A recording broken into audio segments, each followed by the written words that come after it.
रायगड, महाराष्ट्रासह देश विदेशातील ताज्या बातम्या पाहण्यासाठी मॅक्स इंडिया लाईव्ह चॅनलला सबस्क्राईब करा आणि बेल आयकॉन दाबायला विसरू नका.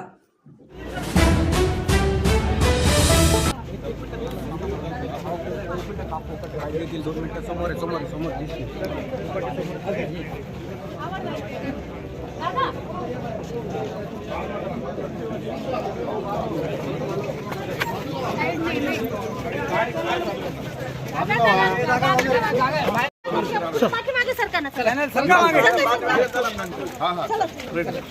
एक मिनिट हमारे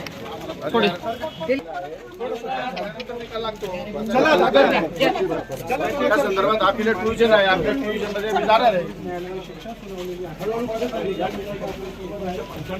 हे मागं बघा मयूर पाटील काय म्हणतात मला गाडी सरका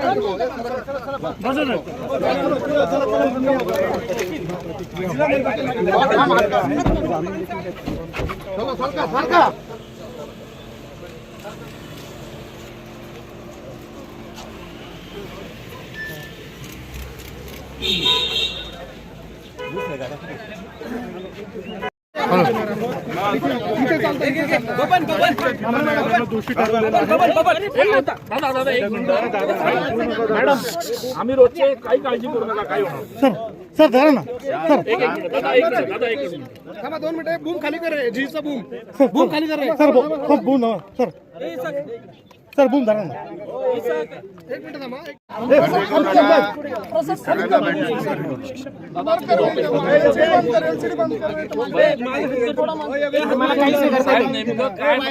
आणि काय नेमकी शिक्षा सुनावण्यात आली आपल्याकडनं काय नेमकं हे बघा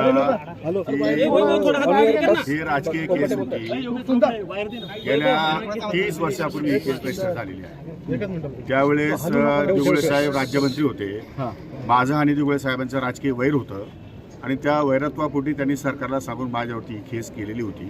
त्या केसचा निकाल 30 वर्षानंतर आज पहिल्यांदा लागलेला आहे. मेहरबान न्यायालयाने त्यांचा निकाल सोडवलेला आहे. निकालपत्र हे मोठं आहे, 40 पानाचं आहे. मी अजून वाचलेलं नाही.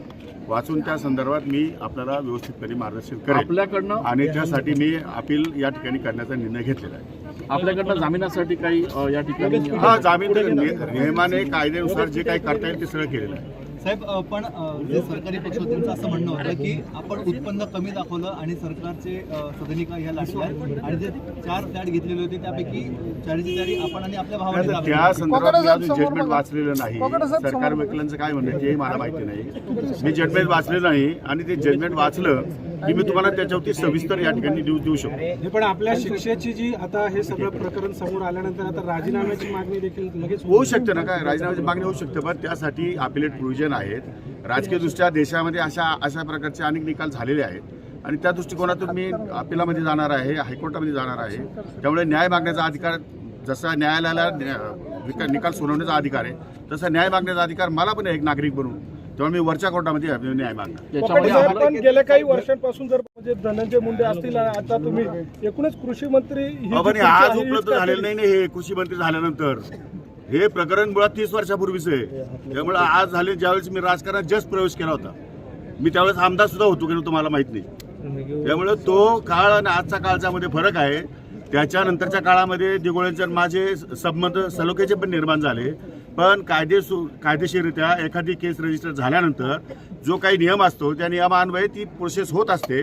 उशिरा प्रोसेस झाली त्यामुळे आज निकाल लागलेला आहे. आज निकालामध्ये मेहरबान न्यायालयाने जो काही शिक्षा सुनावली त्या संदर्भात मी रितसर या ठिकाणी जामीन घेतलेला आहे आणि आपल्यात या ठिकाणी जाणार आहे.